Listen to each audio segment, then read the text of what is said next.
Bien, muy buenas tardes nuevamente. Muchísimas gracias por acompañarnos en esta última web, nuestra tercera web del curso de ética, en la cual vamos a trabajar elementos de la unidad 3 y en la cual vamos a dar también algunos elementos que nos pueden servir, obviamente, para ojalá el futuro ejercicio profesional de ustedes como psicólogos y psicólogas, pero también vamos a dar algunos elementos que les pueden servir para el examen final que ya está habilitado. Esa es la idea. Entonces, voy a empezar compartiendo mi pantalla con audio. Por favor, son tan amables y me confirman si ya están viendo mi pantalla. Sí, señor. Señor. Perfecto, muchísimas gracias. Entonces, empecemos. Tercera webconferencia, el periodo 16, 4 y 28 de noviembre del 2024. Y empecemos con lo que siempre empezamos, que es cuál es el momento actual del curso, en qué momento nos encontramos ya para el cierre. Recuerden que en nuestra universidad tenemos momento inicial, momento intermedio, momento final. Nos encontramos en el momento final del curso, que para nosotros está relacionado con la unidad 3. Recordemos. En la unidad 1 miramos fundamentos de bioética. ¿Por qué fundamentos de bioética? Porque entendemos la psicología como una disciplina, una profesión dentro de la rama de ciencias de la salud. Allí la ética funciona, pero funciona desde la bioética, es decir, la ética de la vida. Recordemos que allí trabajamos 4 principios bioéticos fundamentales, lo que llamamos el principialismo clásico, que trabajamos beneficencia, no maleficencia, autonomía y justicia, y luego hicimos el ejercicio de articularlos con el ejercicio de la profesión de la psicología. Luego en la unidad 2 lo que hicimos fue referirnos a la deontología y a la ética profesional, es decir, primero a esos principios generales que se debe respetar en cualquier profesión y luego esos principios y valores que debemos respetar desde el ejercicio profesional de la psicología. Allí trabajamos la ley 1090, que contiene todos esos principios y el código bioético y deontológico para la psicología en Colombia, y trabajamos las doctrinas del Colegio Colombiano de Psicología. Y ahora, en este momento del curso, estamos en la unidad 3, que es la toma de decisiones éticas en el campo de la psicología. Lo que hacemos en esta unidad 3 es aplicar lo que vimos en la unidad 1 y en la unidad 2 precisamente para esa toma de decisiones. Ahí es donde vamos en este momentico. Es lo que estamos haciendo y lo que vamos a hacer en este periodo académico. En este periodo académico, no, en esta fase del periodo académico. Y en esta fase 4 la hemos denominado toma de decisiones. En cuanto a las actividades, hay que hacer dos. Yo las nombro aquí muy rápidamente, pero al final de la web las vamos a ampliar un poquito más. Hay que resolver unas preguntas en el foro colaborativo con base en un video muy corto que hemos dejado en la unidad 3 y vamos a desarrollar una matriz teniendo como base el caso que estamos trabajando desde el comienzo del periodo académico. Bien,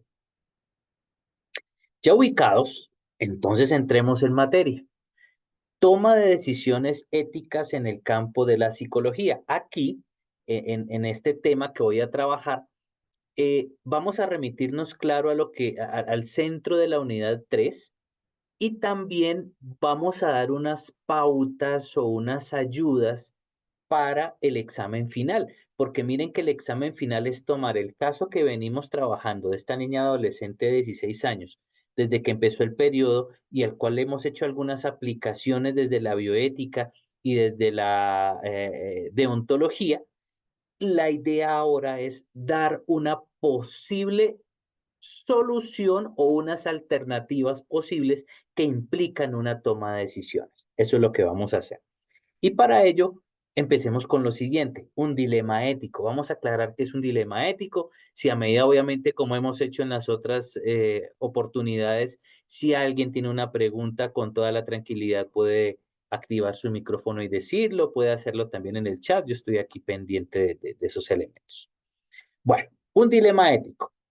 En la unidad 3, espero, no sé si ya lo han visto, si no, pues vean lo que es muy bueno. En la unidad 3 hay un video que dura 14 minutos, es muy corto, donde hay un diálogo entre un psicólogo y un filósofo frente a lo que es un dilema ético, obviamente orientado al ejercicio de la profesión de la psicología.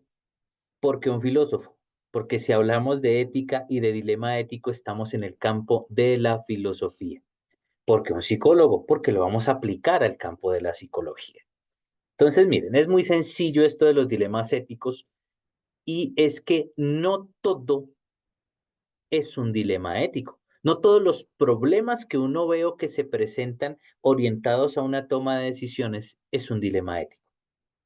Lo primero que habrá que decir con base en lo anterior es que el dilema ético nos coloca de frente a una pregunta y es ¿qué hacer en una situación determinada? Porque es importante hablar de dilemas éticos en la ética profesional en el ejercicio de la psicología, porque todo psicólogo en el ejercicio de su profesión en algún momento tendrá que trabajar un caso donde se le presenten varias situaciones éticas y alguna de ellas puede convertirse en un dilema ético y el psicólogo tiene que tomar una decisión, tiene que decidir qué hacer en un caso específico. Y la idea no es que decida lo que decida con base en lo que le parece, no. Las decisiones que toma un profesional en psicología en su ejercicio frente a un caso específico se deben hacer con base en los principios bioéticos y con base en la normatividad que debe seguir, no en lo que le parece. Por eso, cuando en el examen final estamos preguntando por alternativas de solución al caso que estamos trabajando, ojo, y lo voy a reiterar más adelante, no estamos preguntando a usted qué le parece que se debería hacer, no, es la decisión que usted puede tomar con base en los principios y la normatividad. Bien, entonces, cuando hablamos de un dilema ético, estamos hablando de una situación, de un problema, de un evento, de un caso en el cual la pregunta fundamental es ¿qué hay que hacer? ¿Qué voy a hacer? Ahora bien, un dilema ético es una situación en la que se presenta un conflicto. Y en ese orden de ideas, y lo tenemos en la segunda flecha, un dilema ético es diferente de una situación ética o moral. ¿Por qué? Porque un dilema ético implica una situación en la que hay conflicto entre principios éticos, entre principio y norma, entre valores éticos. Tiene que haber un conflicto interno. Y ese conflicto interno entre principios éticos implica que no puedo eh, responder a los dos principios al mismo tiempo. Es decir, si yo voy a la par o voy a favor de un principio, automáticamente estoy transgrediendo o atacando el otro principio. ¿Sí? Voy a explicarles esto con un par de ejemplos. Aclarando obviamente que un dilema ético es una situación que presenta un conflicto entre dos principios y que es diferente de una situación ética o moral. Son diferentes. Voy a dar dos ejemplos. Un ejemplo. Eh, hay un psicólogo en el ejercicio que por su cuestión de vida, creo que este ejemplo es muy parecido al que está en el video, está trabajando en un colegio y de repente, mm, pues siente que quiere como cambiar su orientación en el ejercicio profesional y le gusta la clínica. Y se le presentó la oportunidad de atender un par de personas con situaciones que se atenderían desde la psicología clínica. La cuestión cuál es, que el psicólogo lleva poco de graduado y solamente en su estudio tiene el pregrado. Eh, la ley 1090 dice que el psicólogo en el ejercicio de su profesión debe conocer, saber para poder aplicar. Obviamente en el ejercicio de atención a pacientes en situación clínica, pues debería implicar en el psicólogo más estudio, una especialización o una maestría. El psicólogo lo sabe. La cuestión, ¿cuál es? Es que el psicólogo ve el papayazo de atender a estas dos personas y le van a remunerar muy bien. Y el psicólogo sabe internamente que para poder atender a estas dos personas debería primero tener más estudio, una especialización o una maestría en clínica. Lo sabe. Sin embargo, tiene el deseo de atenderles, porque también implica un recurso económico. Y entonces, ante esa situación de no saber si atender o no, el psicólogo puede decir, uy, tengo un dilema ético. No, eso no es un dilema ético. Tengo un problema ético. No, eso no es un problema ético. Es una situación ética, donde hay principios que no están en contradicción. ¿Me explico?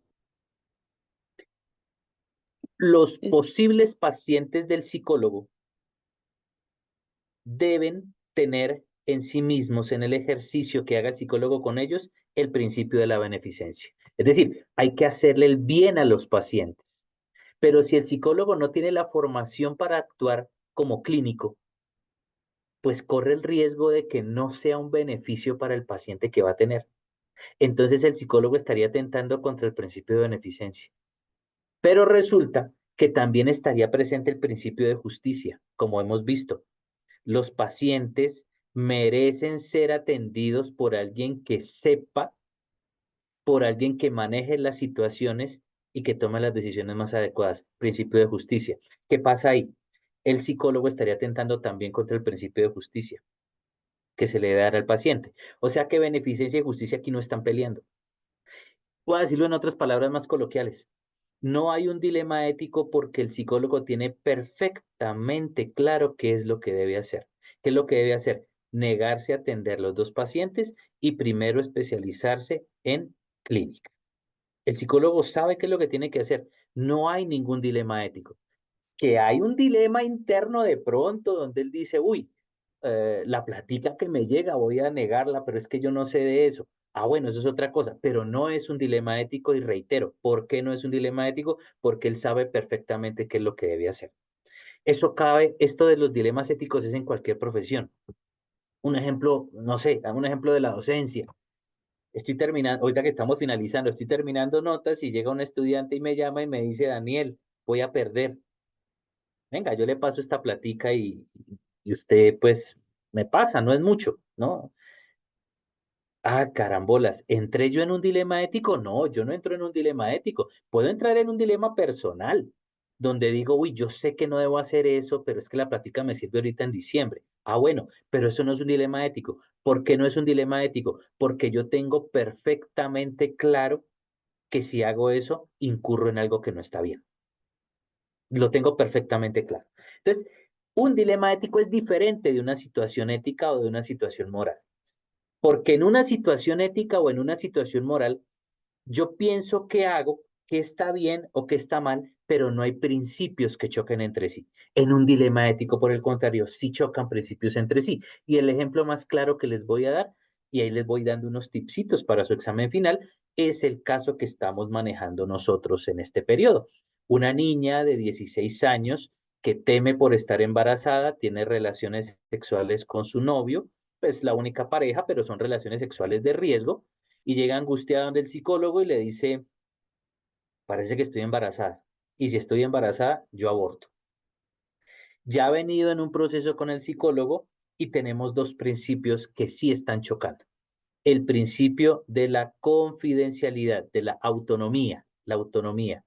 ¿Por qué? Porque el psicólogo sabe que debe resguardar el secreto profesional, que hay secreto profesional y que la autonomía de la paciente o de la consultante nos está indicando que no le podemos decir absolutamente a nadie. Principio de la autonomía. Pero hay una situación. La situación es que sí, es un condicional, lo vamos a tener en cuenta. Si ella está en embarazo, va a acudir a un aborto clandestino y un aborto clandestino es riesgoso para su vida y su salud y entra en juego el principio de la beneficencia. ¿Por qué es un dilema ético? Porque chocan los dos principios. ¿Cómo chocan? Y aclaro y reitero, es posible que esté embarazada. Si ella sí está embarazada, ¿qué pasa? El psicólogo o mantiene su secreto profesional, que sería respetar la autonomía, o informa para evitar que que la vida de ella corra riesgo en un aborto clandestino, beneficencia. Entran en choque los principios de autonomía y beneficencia. Si el psicólogo respeta la autonomía, va en contra de la beneficencia. Pero si el psicólogo respeta la beneficencia, iría en contra de la autonomía. Por eso, reitero, es un dilema ético.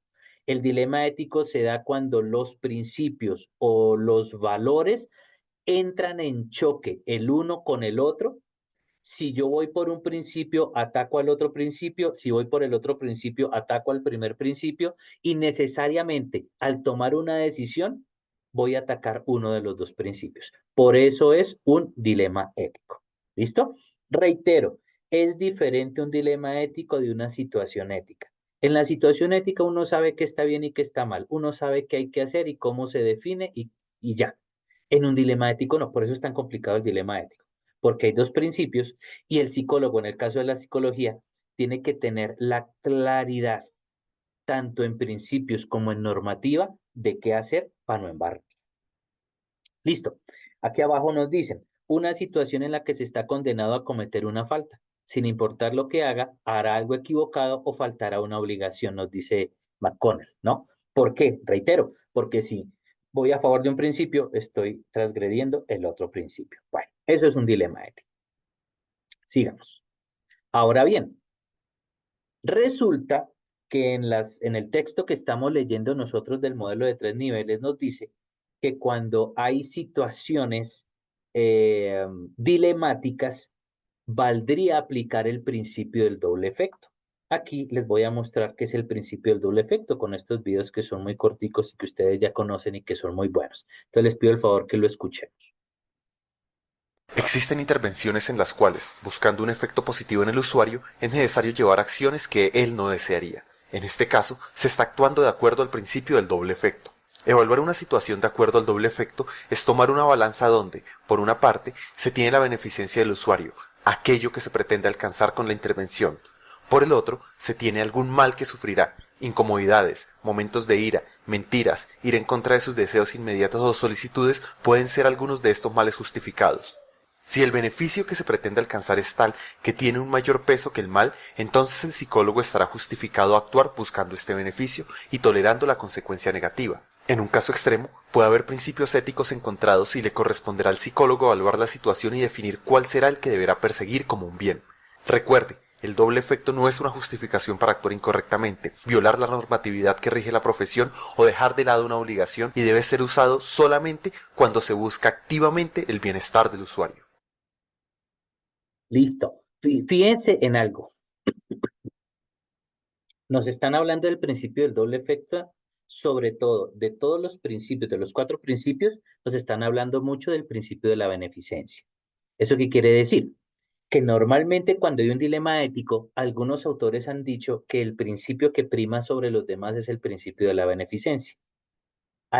Se me olvidó el nombre el apellido. Bueno, hay un caso en psicología muy nombrado por allá en la década de los 70, precisamente cuando se habla del consentimiento informado y eso está presente. Se los voy a contar así rápidamente, aunque ese principio también está ese caso también está en el video. ¿Por qué se da en la década de los 70? Recuerden que cuando nació la ética, por allá en los 70, caso Tasky, eh, pues no se tenía claro cómo tendría que actuarse. El caso que se dio es el siguiente: hay un muchacho en una institución educativa que está yendo al psicólogo y en medio de las terapias con el psicólogo, de la intervención que está haciendo el psicólogo, le manifiesta que tiene la intención de matar a su pareja. El psicólogo entra en una contradicción interna de no saber si avisarle a la policía eh, que este muchacho tiene la intención de hacerlo, porque estaría rompiendo con el consentimiento informado, con el secreto profesional y con la autonomía. Finalmente no lo hace, no delata, mira a ver si lo puede manejar y termina el muchacho matando a su pareja, matando a la novia. Obviamente entran aquí en contradicción el principio de la autonomía, el principio de la beneficencia de un tercero, Y a partir de ese caso comienzan a discutir mucho en Estados Unidos toda esta parte del consentimiento informado, del secreto profesional, en qué caso se podría violar. Pero a lo que voy con lo que estoy diciendo es que eh, en ese análisis que se hace, colocan como uno de los principios principales el de la beneficencia, porque resulta que muchas veces la beneficencia está orientada hacia el bienestar y la vida de una persona, y la vida como valor estaría por encima absolutamente de los otros principios, para que lo tengan en cuenta. Por eso cuando miramos acá este video del principio del doble efecto, nos nombraron 3, 4 veces el principio de la beneficencia, porque de lo que se busca con el acompañamiento psicoterapéutico a una persona o desde la psicología es precisamente el bienestar.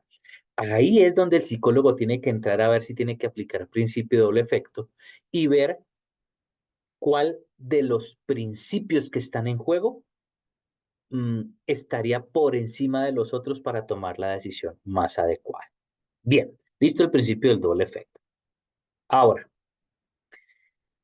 ya hablando de que es un dilema ético, teniendo claro que es un dilema ético, teniendo claro el principio del doble efecto y hacia dónde tiene el psicólogo que ir, nosotros en el curso estamos proponiendo un modelo de 3 niveles para el análisis de casos éticos en psicología.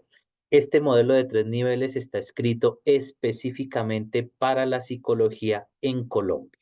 Es el texto larguito que ustedes tienen ahí. Yo aquí lo que voy a hacer es tocar los puntos más importantes del documento y al final explicarles, si ustedes ven al final de esas hojas hay una matriz enorme, yo tomé la matriz y la ajusté para nosotros en el curso. Entonces, bueno, como fundamentación teórica, ¿para qué un modelo de 3 niveles? Es un modelo que está hecho para la comunidad de psicólogos y se convierte o se constituye en una guía para enfrentar situaciones dilemáticas. Recordemos, una situación dilemática se da cuando hay 2 o más principios que chocan entre sí y cuando el psicólogo tiene que tomar una decisión basada en los principios y basada en la normatividad, tendrá que decidir por un principio y transgredir el otro principio. Eso no es fácil en el ejercicio de la profesión, puede acarrear inclusive responsabilidades enormes. Entonces en Colombia se hizo una guía para ayudarle al psicólogo en esas situaciones y esa guía lo que implica es apoyar en la práctica profesional. Normalmente, dice el documento, cuando un psicólogo comienza el ejercicio de su profesión, la idea es que siga la matriz. A medida que vaya adquiriendo experiencia, vaya manejando casos, va a llegar el momento en que suelte la matriz y simplemente él ya sepa en la cabeza por dónde tomar las mejores decisiones. Y como les decía al comienzo, es un modelo que está hecho específicamente para el entorno colombiano. ¿Para qué sirve? Me adelanté con lo que dije ahorita. Sirve para desarrollar un hábito. Recuerden que un hábito es una acción repetitiva positiva. Te repito, un psicólogo que sale a su ejercicio profesional, comienza a hacer acompañamiento en diversos lugares, ojalá estudie más, que siempre es como la idea que uno termine su pregrado y siga estudiando, y se encuentra con casos que tiene que atender, se encuentra con decisiones que tiene que tomar difíciles, como el caso que estamos viendo. Este caso, por ejemplo, es de psicología educativa, ¿no? El de esta muchacha. Entonces, ¿qué hacer?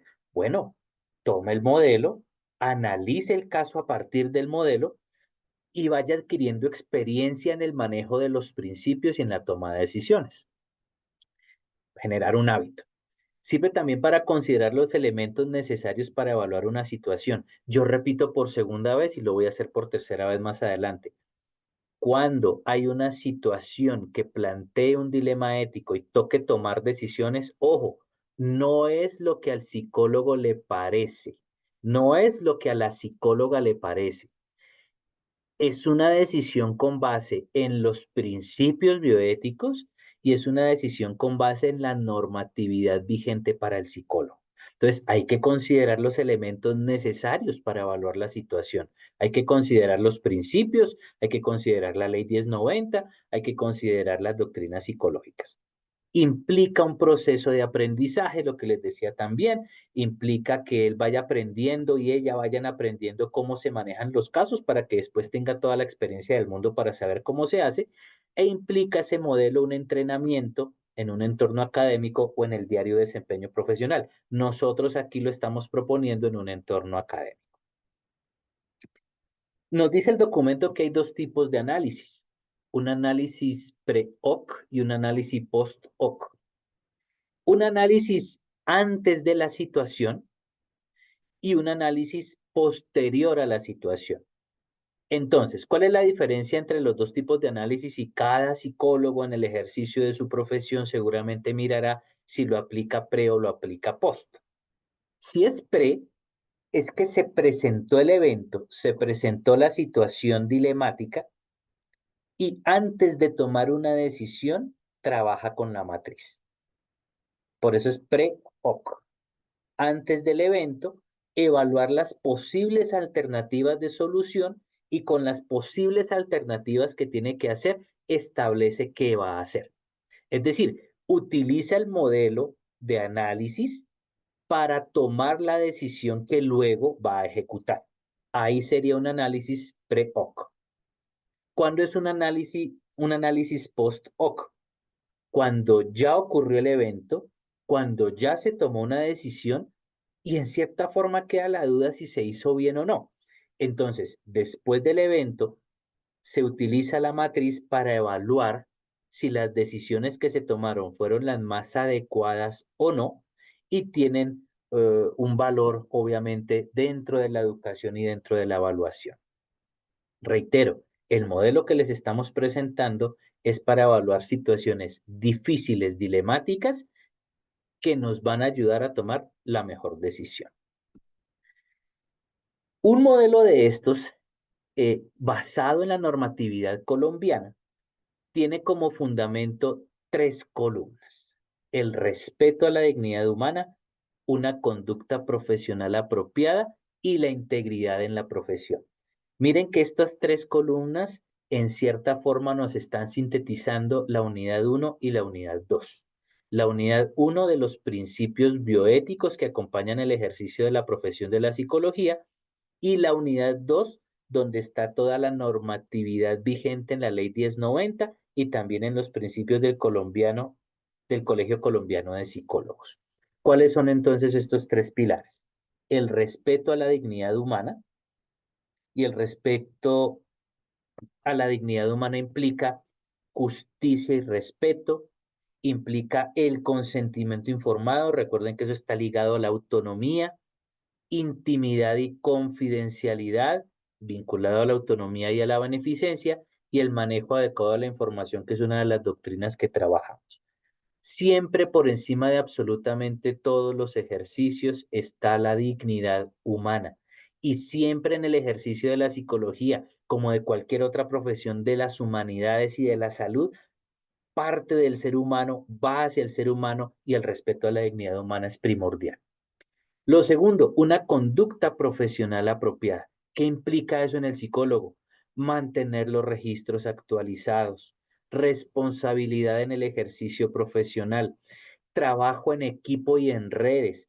Miren que nosotros hemos hablado de casos donde el psicólogo de repente no sabe cómo actuar en una situación particular y se apoya en redes de psicólogos.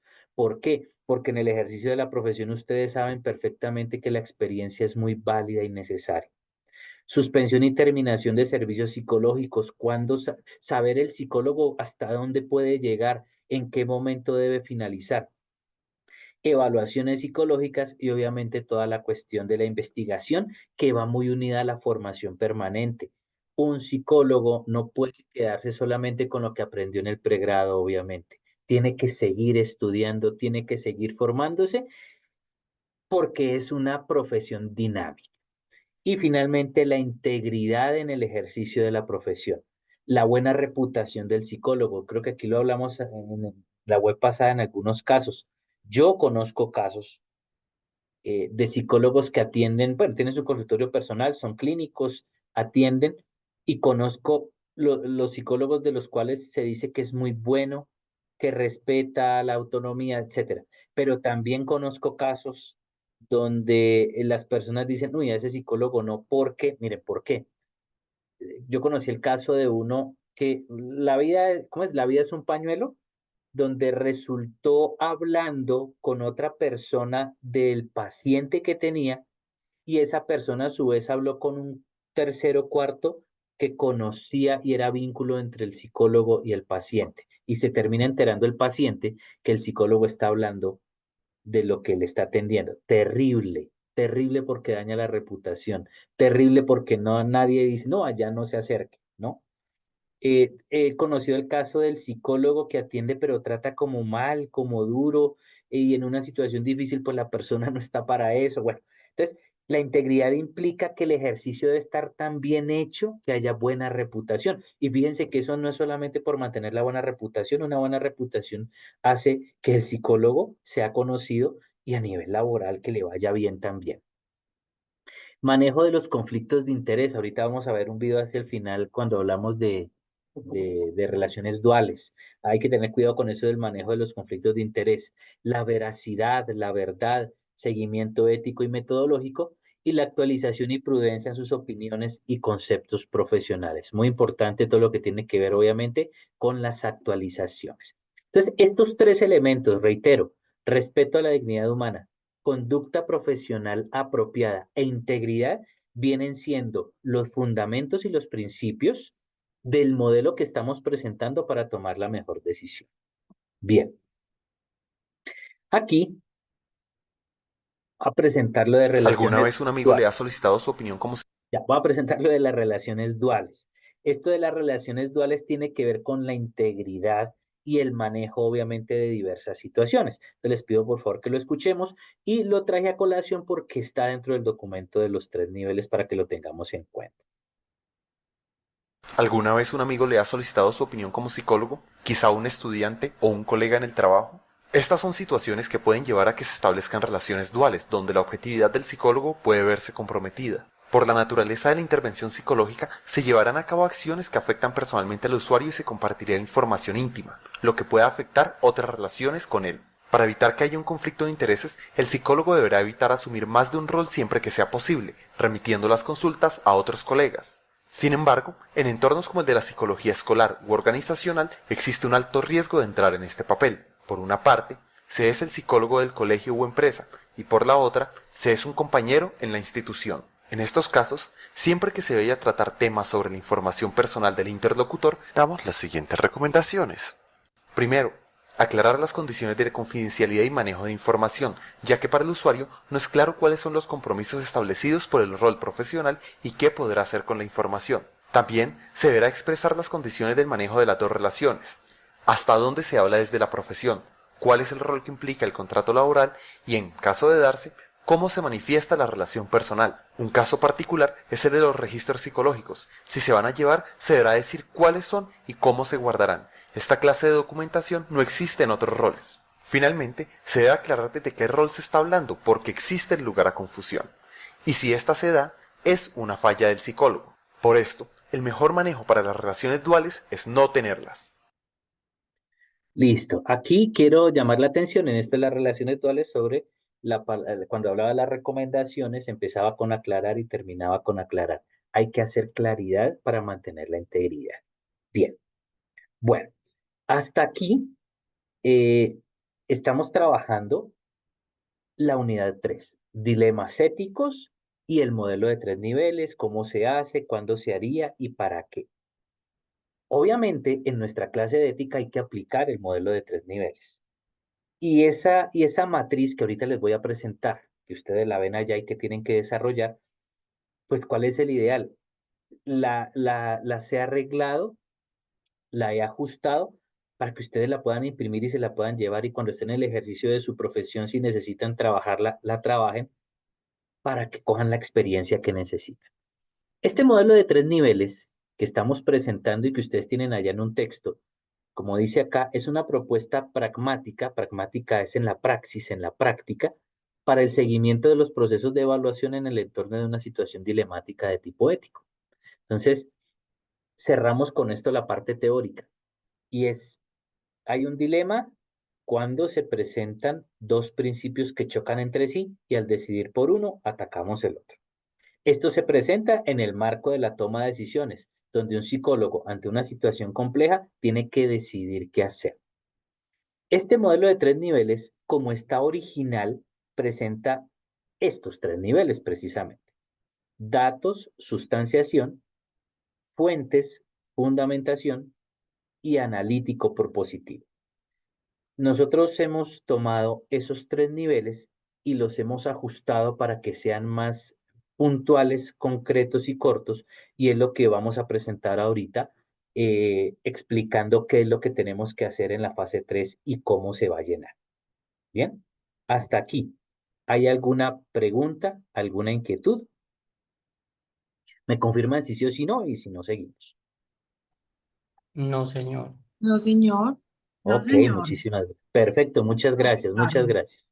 Perfecto, muchísimas gracias. Bueno, teniendo entonces esos elementos ya listos, vamos a pasar a la última parte de nuestra web. Y la última parte de nuestra web es la fase 4, toma de decisiones, y explicar eh, cuál es la tarea que tenemos que hacer. Pero aquí les hago una recomendación o una invitación. Voy a explicar la tarea cómo va, pero piensen en la tarea que es la forma como ustedes cuando se encuentren con una situación bien compleja tienen que hacer para tomar la mejor decisión y adquirir experiencia.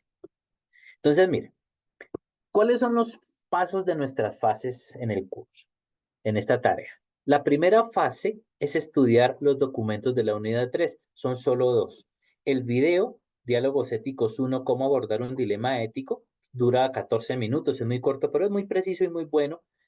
Por favor, revísenlo, que nos aclara que es un dilema ético en el campo de la psicología. Y el documento Modelo de 3 niveles para el análisis de casos éticos en psicología. Ese documento lo sinteticé en lo que les acabo de presentar. Sin embargo, ustedes lo tienen allá para que lo trabajen. Paso 2. En el foro colaborativo. ¿Qué vamos a hacer? En el foro colaborativo solamente vamos a trabajar con el video. Ese video de cómo abordar un dilema ético. Y hay que hacer 3 cosas en el foro colaborativo. La primera, elaboren su propia definición de dilema ético y en qué se diferencia de una situación ética o una situación moral. Yo les ayudo, aunque háganlo con sus palabras que pueden ser muy parecidas a las palabras mías. Un dilema ético es una situación que presenta un conflicto entre dos o más principios o valores éticos. ¿Listo? ¿En qué se diferencia de una situación ética a una situación moral? Se diferencia en que en una situación ética o en una situación moral no hay choque entre principios porque se sabe perfectamente qué se debe hacer. ¿Listo? Proponer un ejemplo concreto en el cual se puede evidenciar que un dilema ético y hacer un comentario de uno de los aportes de los compañeros. Si se fijan, es algo muy sencillo para trabajar en el foro colaborativo. Y el paso 3, que es el centro del asunto, de una vez les aclaro que ustedes lo pueden ver en la guía de actividades. El examen final vale 125 puntos. De esos 125 puntos, el trabajo en el foro vale 25 puntos, pero este análisis de caso vale 100 puntos, es lo que más vale, ¿no? Hay que tener cuidado con eso.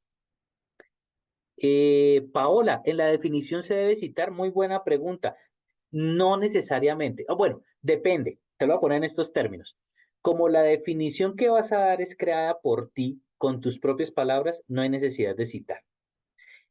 Si tú inventas el caso para dar el ejemplo de dilema ético, tampoco debes citar. Pero si de repente quisiste buscar en la red un ejemplo de dilema ético y quieres ponerlo, ahí sí lo citas. ¿Listo? Es lícito que lo busques en la red, no hay ningún problema. Bueno.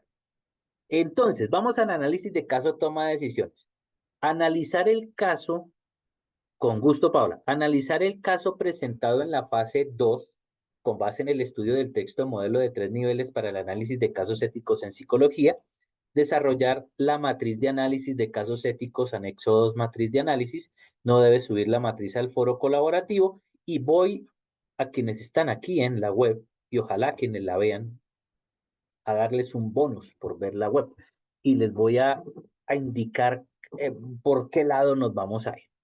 Entonces, aquí les muestro pantallazos de la matriz, donde vamos a aplicar todo lo que hemos hablado y lo que hemos dicho, ¿no? Nombre del estudiante, código que es su cédula, título del caso, colóquele el título que usted desee.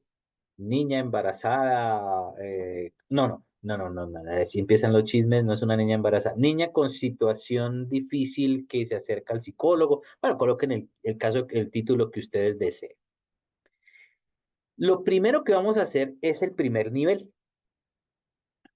En ese primer nivel, Andrea Paola, claro, activa el micrófono y haznos la pregunta antes de continuar, no hay ningún problema.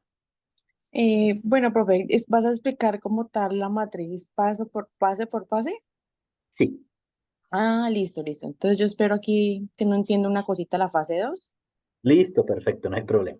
Bueno, Bueno, entonces, ojo con esto. Repito otra vez y discúlpenme que lo repita. Esto que van a hacer ustedes en el examen final, ojalá les sirva para su ejercicio profesional de la psicología cuando tengan que tomar una decisión como la del caso que estamos trabajando, porque se les puede presentar. Entonces, fase 1, datos, sustanciación de los hechos. Clarificación de los hechos. Obviamente, después de que ustedes hagan eso, borran lo que está entre corchete. Describir los hechos, circunstancias y contextos del caso específico. Identificar las principales características de quienes están implicados en el caso. Listo. Ahí solo narramos la situación. Que hay que narrar que es una niña de 16 años que está en el colegio, que la está atendiendo el psicólogo y que le manifestó al psicólogo que tenía miedo, que estaba embarazada, tiene relaciones sexuales con su pareja, es la única pareja, pero está en un momento pues muy difícil de angustia y de tensión. Manifestó al psicólogo que si estaba embarazada iba a abortar. Punto. Hasta ahí llegamos. Esos son los hechos que están pasando. Listo. Características de quienes están implicados en el caso. Pues, ¿quién está implicado en este caso? La niña. ¿Qué características tiene la niña? Punto. Fin. Se acabó. Esos son los hechos. No estamos analizándolos, no estamos concluyendo, nada. Solamente los estamos narrando. Listo. Segundo elemento. Juan, claro que sí. Tutor, pues que quiero ver si me quedó claro el tema del dilema ético. Digamos, en este caso que estamos trabajando, también un dilema sería entre el día de justicia y el de no maleficencia, ya que la justicia es que la niña pues debe ser tratada equitativamente y se le debe preservar la confidencialidad, pero la no maleficencia nos lleva a que nosotros tenemos que preservar y no que no se haga daño a la paciente. Muy bien la pregunta. Se la voy a clarificar de la siguiente manera. Si usted me habla de confidencialidad, antes de ir a la justicia estamos yendo a la autonomía. ¿Por qué? Porque la autonomía como principio lo que está buscando es respetar la decisión de la usuaria de no querer decirle a otra persona y es lo que llamaríamos consentimiento informado cuando se firma o secreto profesional. O sea que si la niña no quiere que se le diga a los papás, eso es autonomía porque estamos respetándole su deseo de no expresarlo y nosotros debemos respetar eso. Eso sería autonomía más que justicia, porque la justicia va por el lado de que ella tenga todas las posibilidades de acceso a la terapia, tenga en el colegio igual, se le trate igual que a los demás, etcétera, ¿no? En este caso, estaríamos hablando más. Tiene razón en que la justicia puede estar nombrada ahí en el sentido del ejercicio del psicólogo, pero aquí lo que prima entre las dos es la autonomía. Y frente a la no maleficencia y la beneficencia, y les estoy aquí diciendo a todos porque eso les sirve, ya estoy resolviéndoles el siguiente punto. Y la beneficencia, ¿dónde está? Sí, y ojo con este sí, si la estudiante determina, o sea, nos confirma que está en embarazo y que va a buscar un aborto, al tener 16 años no podría ser un aborto legal sin la compañía de sus papás. Tendría que ser un aborto clandestino. Y un aborto clandestino tiene riesgo, corre en riesgo la vida. Ahí entra es el principio de beneficencia, porque nosotros en el ejercicio tenemos que buscar el bienestar de la paciente. O sea La que no, sí. perdón, la no maleficencia actuaría cuando yo voy a hacer algo que sé que va en contra de ella, pero no necesariamente romper el secreto, ya les digo por qué. ¿Sí? O sea que ahí se manejaría en este punto, en la determinación de los puntos dilemáticos, la autonomía y la beneficencia. Perfecto, eso es. Ahí ya nos está usted ayudando, soplándonos la respuesta. Muy bien. Ah, qué Eso pena. es, eso es. No, no, no, está perfecto, tranquilo. Esa es la idea de quienes estamos en la web. No hay problema, ayudarles con eso. Entonces, esos son los puntos dilemáticos. Mire, identificar los principios éticos que están involucrados en el caso y que están siendo cuestionados o que se enfrentan entre sí. Puede tomarse como referencia los principios bioéticos clásicos. Repito por enésima vez, acá hay un condicional. Si ella está en embarazo. Lidia, sí es un dilema ético. El caso que estamos presentando nosotros sí es un dilema ético. Y miren por qué. Ya ¿con quién fue? Con Juan, ¿no? Aclaramos que es autonomía y es beneficencia. Pero repito, si está en embarazo, miren que el caso lo que nos está diciendo es que ella dice que posiblemente está en embarazo. Ojo, posiblemente. Es decir, les voy a dar una pista para la fase 3. Eh, lo primero que habría que hacer es verificar, Confirmar. confirmar eso, yo iba a decir verificar, confirmar que está en embarazo. ¿Por qué? Porque si ella en realidad no está en embarazo, ahí no hay ningún problema, ahí no hay dilema ético en cierta forma. No hay dilema ético, porque si no está en embarazo, ella no va a buscar un aborto clandestino y ella no va a poner en riesgo su vida, de donde podemos respetarle la autonomía y tenemos que mirar en qué la ayudamos, obviamente, porque ahí hay relaciones sexuales de riesgo, etcétera.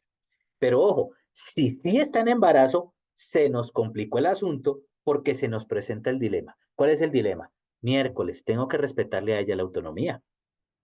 Ella no quiere decirle a los papás. Y hay un consentimiento informado. Y hay secreto profesional. Tengo que respetarle la autonomía. Pero por otro lado, si va a buscar el aborto clandestino, corre el riesgo su vida. Y está el principio de beneficencia. ¿Por qué se llama dilema ético? Porque los dos principios están chocando. Y si yo escojo uno de los dos, daño el otro. Es decir, si yo digo, no, me voy a quedar en silencio porque le voy a respetar la autonomía. Si ella vaya a hacer el aborto clandestino y le va muy mal, dañé la beneficencia de la China. Pero si yo por el contrario digo, miércoles, no, no, no, no, no, el principio de beneficencia, porque ella va a ir a abortar, ¿cómo así? Puede perder la vida. Ahí estoy rompiendo la autonomía. Por eso es un dilema ético. Espero que nos haya quedado claro ese segundo punto. Entonces, ya soplamos aquí. ¿Cuáles son los dos principios en el caso que están en lucha? El principio de la beneficencia y el principio de la autonomía. La idea es que ahí en ese punto me cuenten por qué la beneficencia está chocando contra la autonomía y viceversa. Bien, listo la fase 1. Ya tenemos los datos. Fíjense que en esos datos lo que hicimos fue trabajar unidad 1, los principios bioéticos que deben acompañar el ejercicio de un profesional en la psicología. Tutor, Juan, qué pena. perdóname. Juan nos dice que sí, también en las propias palabras, ¿verdad? Claro que sí, esa es la idea, en sus propias palabras, porque fíjense que ustedes son los que están analizando el caso. Es para ustedes, háganse cuenta que ustedes son los psicólogos ahí, en sus propias palabras. Dime quién habló, tranquila. Valentina. Valentina, dale. Entonces, en esa donde dice determinación de los puntos dilemáticos, solo mencionaríamos autonomía y beneficencia Sí, y no maleficencia y justicia, pues como diciendo que ahí no entra la no maleficencia y justicia, no explicaríamos que no. bueno, no, no, no, pero mira, perfecto. Yo sabes qué te diría. Ya sabemos todos aquí que es claro que es autonomía y beneficencia, obvio. Si ustedes consideran que la no maleficencia se ve atacada y la justicia también, colóquenlo, no hay ningún problema, no hay ningún problema, porque es el análisis que ustedes hacen. La guía que les estoy dando aquí es que en este caso lo que más está en boga es la autonomía y la beneficencia. En un caso dilemático, no necesariamente pueden entrar en choque los cuatro.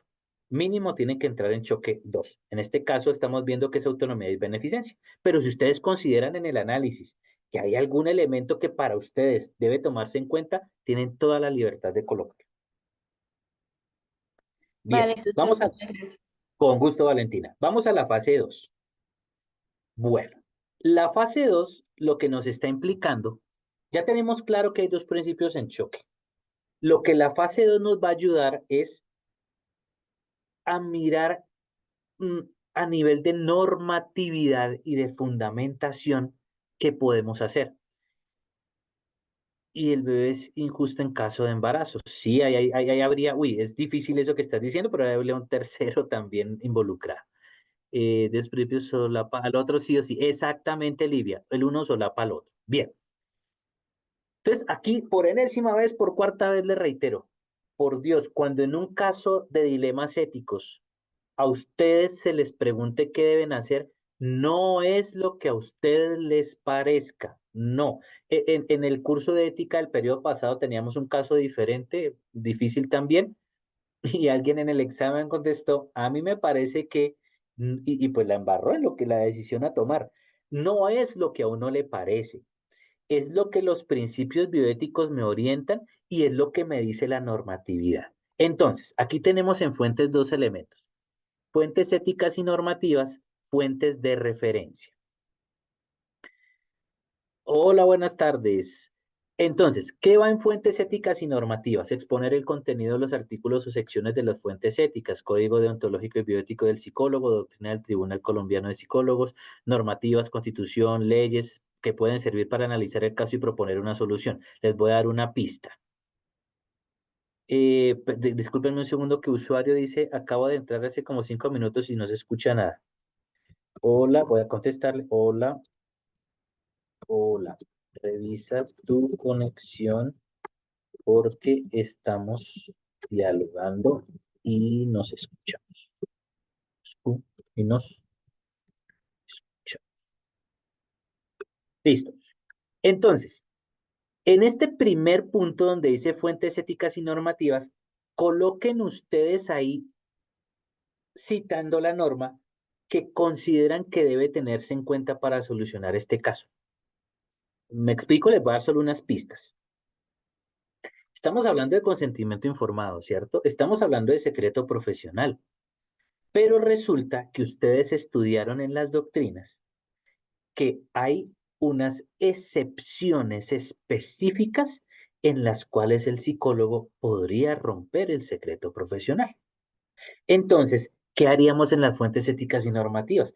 Coloquen de lo que estudiamos a nivel de la ley 1090 y a nivel de estas tres doctrinas, lo que ustedes consideran que deben tener en cuenta para tomar la decisión, ¿sí? Para que les ayude en el ejercicio de decidir en el caso qué es lo que estaría. Inclusive, si alguno de ustedes, ahorita les doy una pista para eso también, si alguno de ustedes considera, estamos hablando de una menor de edad, que debe ir a alguna ley de infancia y adolescencia, donde diga alguna cosa relacionada con los papás, con lo que la hay, no hay ningún problema. Entonces, en fuentes éticas y normativas es que ustedes señalen y digan, con base en la ley 1090, considero que el artículo tal nos habla de tal y tal cosa que debería hacer el psicólogo. De igual forma, en la doctrina número 2, que se habla de consentimiento informado, allí lo que indica es ta. ¿Qué elemento, reitero, usted debe tener en cuenta a nivel de ética y normativa para la decisión? Y en las fuentes de referencia, describa brevemente los argumentos extraídos de los documentos trabajados en las unidades del curso que pueden servir de referencia para el análisis del caso y las posibles tomas de decisiones. Un ejemplo, fuentes de referencia. Una fuente de referencia puede ser el video de dilema ético, donde usted diga, tome como referencia esto porque el caso claramente nos está presentando un dilema ético. Otro elemento, usted puede decir, tome también el texto de Chamarro. ¿Se acuerdan uno que trabajamos en la unidad 1 muy bueno para los psicólogos? Entonces, en el texto de Chamarro, dice Chamarro que el principio de beneficencia está por encima de los demás principios por X, Y, Z. Es decir, en fuentes de referencia de los textos que hemos leído, tomen aquellos elementos que usted considera le pueden ayudar para dar claridad para la toma de la decisión. ¿Listo? Preguntas de la fase 2. Alguien me ha dicho que tenía de pronto alguna pregunta y yo le ayudo. ¿O está clarito? Profe, yo, Dale pues. profe, pues mira, así como lo que entendí, entonces debo poner, digamos, la ley 1090 del 2006, título, digamos, 2, disposiciones generales del artículo 2, yo digo cuál es el que, o sea, el que sirve, digamos, el 5 de confidencialidad y el 6 del bienestar del usuario. Perfecto. Ok, pero ¿lo plasmaría tal cual o con mis palabras? Yo preferiría que lo hicieras con tus palabras y entre paréntesis me colocaras la cita. Ok, ok, ok. Sí, porque aquí como ¿Sí? dice exponer el contenido, los artículos o Sí. secciones de fuentes éticas, pues No, yo no es pensé muy que era largo, como, sí, pero no es muy largo. Ni digamos, no tendría sentido en cierta forma que me coloques, si el artículo tiene 10 renglones, que me coloques los 10 renglones. ¿Por qué? Pues porque yo puedo ir a la ley a buscarla, ¿me entiendes? ok, Pero si por el contrario tú me dices, mira, yo considero que necesito saber el artículo 5 de la ley 1090 sobre consentimiento porque el artículo me está diciendo esto y esto se relaciona con el caso, fabuloso porque esa es la idea de esa parte. Que ok, cuando tú vayas a ver el caso, la norma colombiana te dice qué hacer.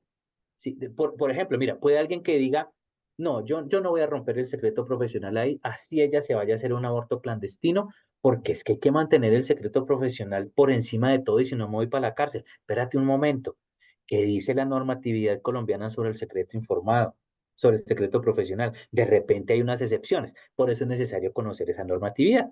Y con las fuentes de referencia lo mismo. Si ustedes recuerdan alguno de los textos que trabajaron, que les parece que les da una pista para ayudar a analizar el caso, eso es lo que colocamos ahí. Porque, repito, no vamos a decidir qué hacer con base en lo que a nosotros nos parezca, sino con base en lo que dice la normatividad y los textos sobre el ejercicio de la profesión. ¿Listo? listo. Ah, bueno, sí, señor. Gracias. Listo. Perfecto. Y vamos a la fase 3. La fase 3 ya es las alternativas. Entonces, proponga mínimo 2 alternativas de solución al caso estudiado. Para cada alternativa, establezca un posible curso de acción: informar, consultar, callar, remitir, reevaluar, ampliar, seguir un protocolo. Explique en qué consiste la alternativa. Analice los riesgos éticos de la alternativa. Analice las posibles consecuencias de la alternativa y reconozca sus límites si hay límites.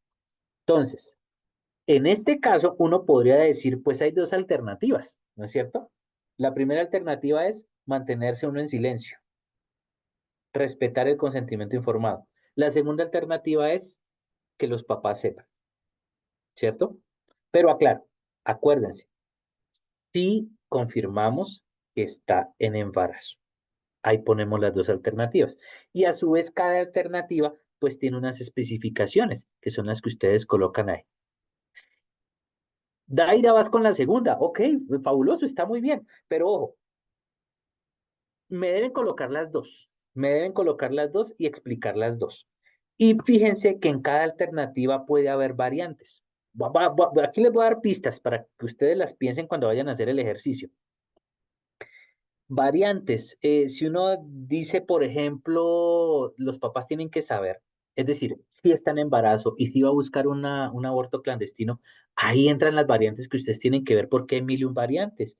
Puede ser que usted llame a los papás y les diga, puede ser que usted trabaje con ella para que hacerle ver que ella sea la que manifieste y la que diga. Puede ser hablar primero con una hermana para que vaya como adecuando la situación en la casa. Puede ser que hable primero con la mamá para que la mamá también contenga un poco lo que puede ser el papá. Eh, Hay mil cosas. O puede darse el hecho de que la niña definitivamente le dijo, no voy a decir nada y no quiero nada. Uy, ahí hay que mirar qué se hace entonces, si nos vamos a un comité de bioética, si hablamos con los colegas. Fíjense que hay mil y un cosas de alternativas, pero el ideal, reitero, es que sí propongan las 2 alternativas que se pueden seguir.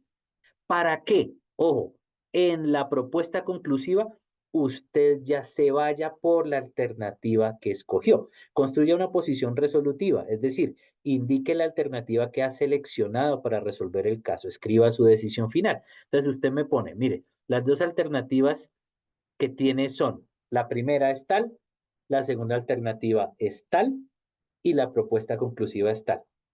Pistas. Pues si hay 2 principios en conflicto, una alternativa es ir por un principio y la otra alternativa es ir por el otro principio. La idea es que tomemos la mejor decisión. Si yo me voy, repito, si está en embarazo, puedo decir, eh, respeto la confidencialidad, no voy a decir nada. Si está en embarazo, puedo decir, toca decirlo, toca romper la confidencialidad. Ahí están las 2 opciones. desarróllelas.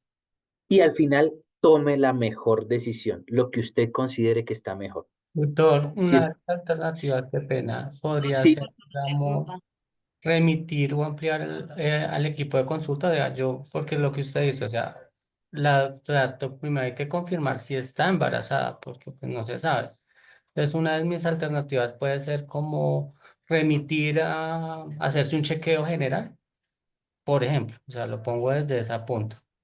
un chequeo general, digamos, médico de ella, Ujú. pero fíjese que yo lo que le diría ahí es que esa no puede ser una alternativa de solución, porque el chequeo médico solamente nos indicaría qué le está pasando a ella para decidir qué hacer.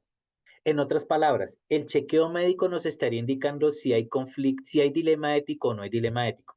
Si usted le envía un chequeo y en el chequeo nos dicen no está embarazada, no hay dilema ético. Listo. O sea, buscamos otras formas de trabajar con ella. Ah, Pero si en el chequeo nos dicen que está embarazada miércoles, ahí sí hay dilema ético, ahí sí nos toca tomar una decisión. Por lo tanto, hacer el chequeo no sería una alternativa, porque el chequeo lo que nos está mostrando es si hay dilema o no hay dilema. Es Disculpe, decir, no doctora, le tenemos pregunta. confirmado, perdón, no tenemos confirmado que está embarazada, pero partamos de la base que está embarazada. Perfecto, lo dijiste muy bien y a eso quería llegar. Fíjense que en el caso no sabemos si está embarazada. Cuando me coloquen valoración de alternativas, tomen una posición y digan, sí, inclusive yo les voy a dar pistas. Ustedes pueden decir, si la niña no está embarazada, no hay dilemas. Lo que haría yo de psicóloga es hacer acompañamiento trabajando sobre las relaciones sexuales en riesgo, derivándolo a un centro de planificación familiar, etcétera. Listo. Pero si está embarazada, sí hay un dilema. Las dos opciones serían A y B. Listo. Eso, Livia. Es que el ejercicio nos pide que nos involucremos y definamos la línea a seguir. Entonces, claro, para que haya dilema ya tiene que estar embarazada. ¿Sí? El caso nos lo presentó así, tiene que estar embarazada. Les voy a dar otra pista. Creo que están viendo mi pantalla. Resulta, y cojan esta pista y cójanme la caña de la pista porque es el bonus por estar en la web o por ver la web. Yo estoy aquí en el curso, ¿cierto? Están viendo mi pantalla, ¿verdad? Sí. Sí, señor. Ok. Vayan al curso, vayan a información inicial, vayan a foro de noticias del curso y allá ustedes ven que dice caso de estudio. Listo. Y en el caso de estudio, aquí está el caso y aquí les dice de dónde lo tomamos. Tomado de Sánchez 2007, dilemas éticos relacionados con la confidencialidad, información psicológica. Es una pista para ustedes y para cualquier materia sirve esto. Si aquí está el caso y lo tomamos de aquí, busquen esta revista. Vayan a la página 12 y lean de la 12 a la 27, porque resulta que el autor allá nos está mostrando el caso y nos está diciendo qué posibles casos de acción podemos tomar. Léanlo para que se les amplíe el horizonte, además de lo que yo les he dicho acá. No vayan a copiar al pie de la letra lo que dice el hombre, pero que les dé luces para ustedes poder resolver lo que estamos mirando, ¿vale?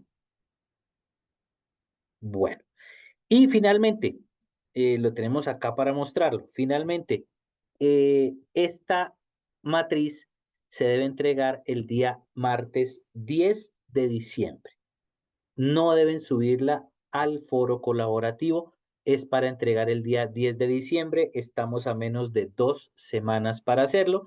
Y reitero, esperamos nosotros que este ejercicio que ustedes hagan con la matriz, bueno, sirva para pasar el curso, obviamente, pero les sirva también para darles luces para cuando ustedes estén en el ejercicio de su profesión y lo necesiten. ¿Listo? Preguntas, dudas, inquietudes.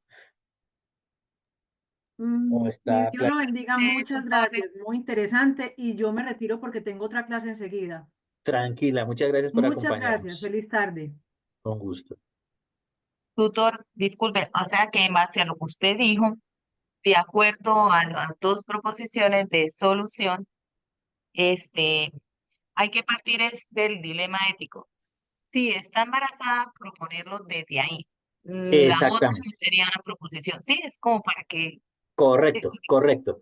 El caso nos presentó que es posible que esté embarazada. Eso nos presentó el caso. Pero para poder llegar a la alternativa de solución, tenemos que tener en cuenta que sí está embarazada, porque si sí está embarazada, ahí entramos en un dilema tremendo. Perfecto, lo dijiste. Muchas gracias, doctor. Con gusto. ¿Alguna otra pregunta, alguna otra inquietud? Bueno, entonces yo hoy mismo en la noche trataré, si no por tarde, mañana en la mañana, de subirles en el foro de noticias del curso la grabación de la web por si requieren volver a la misma, requieren mirar algunos elementos. Reitero, el 10 de diciembre se vence, por favor entreguémoslo a tiempo, es el examen final. Recuerden que hay otras dinámicas para el examen final respecto de los otros trabajos. Y desde la red de ética les agradecemos siempre su participación y esperamos que todo lo que ya hemos visto en este curso pueda servirles para la vida, que es lo que más nos interesa a nosotros, y sobre todo la vida en ese ejercicio de la psicología que es tan bonita, eh, porque acompañamos personas, ayudamos en proyectos de vida. Y lo tenemos que hacer siempre desde la ética, no se les olvide nunca. A veces la ética la tratan como si no sirviera o como si fueran solo consejos, y si nos dimos cuenta, la ética tiene unos conceptos claves de fondo. Entonces, esperamos que esto les sirva para la vida, para el ejercicio de su profesión, y cualquier cosa que necesiten desde la red de ética, con el mayor gusto siempre acompañarles. Tengan una buena tarde, resto de tarde. Muchas gracias, tutor. Muchas gracias, estimado tutor. Hasta luego. Muchas gracias, estimado Muchas tutor. Tan lindo.